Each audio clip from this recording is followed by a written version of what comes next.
स्टार्टअपसाठीचं कर्ज 10 कोटींवरून 20 कोटी रुपये करण्याची अर्थमंत्र्यांची घोषणा। SC/ST महिलांना स्टार्टअपसाठी 2 कोटींची मदत देणार।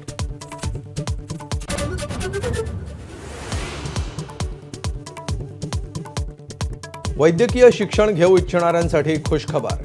वैद्यकीय महाविद्यालयांमध्ये वर्षभरात 10,000 तर 5 वर्षात 75,000 जागा वाढणार।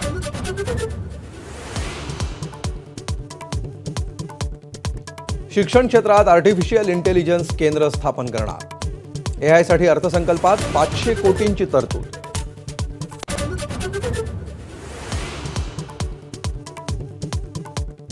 दोन घरं असणाऱ्यांना मोठा दिलासा। दोन्ही घरांवर आता कसलाही कर नाही।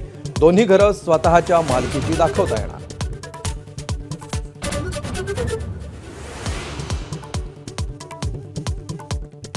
मध्यम वर्गासाठी ड्रीम बजेट। मुख्यमंत्री फडणवीसांची प्रतिक्रिया। तर आर्थिक महासत्तेच्या वाटेवर नेणारा अर्थसंकल्प। अजितदादांकडून कौतुक।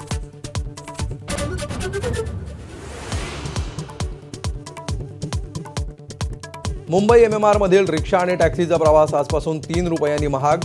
रिक्षाचं किमान भाडं 26 तर टॅक्सीचं किमान भाडं 31 रुपये।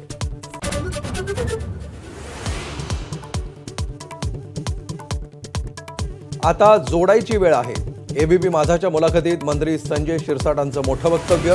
तर संधी मिळाल्यास उद्धव ठाकरे आणि एकनाथ शिंदेंना एकत्र आणण्यासाठी प्रयत्न करणार असल्याची स्पष्टोक्ती। तर गद्दारांसोबत जाणार नाही, अरविंद सावंतांची टीका।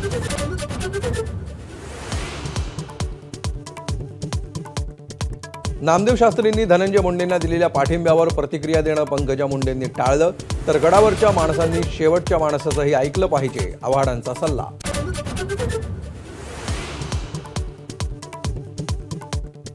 कागलमधील जमिनी समरजित घाटगेंनी बेकायदेशीररित्या बळकावल्या। हसन मुश्रीफांचा गंभीर आरोप। जमिनी परत करा अन्यथा आंदोलन करण्याचा दिला इशारा।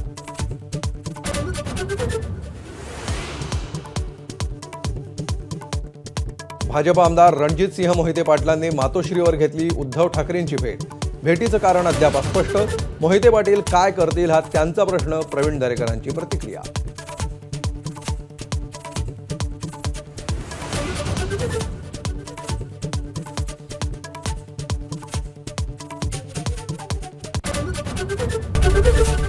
ABP माझा, उघडा डोळे बघा नीट।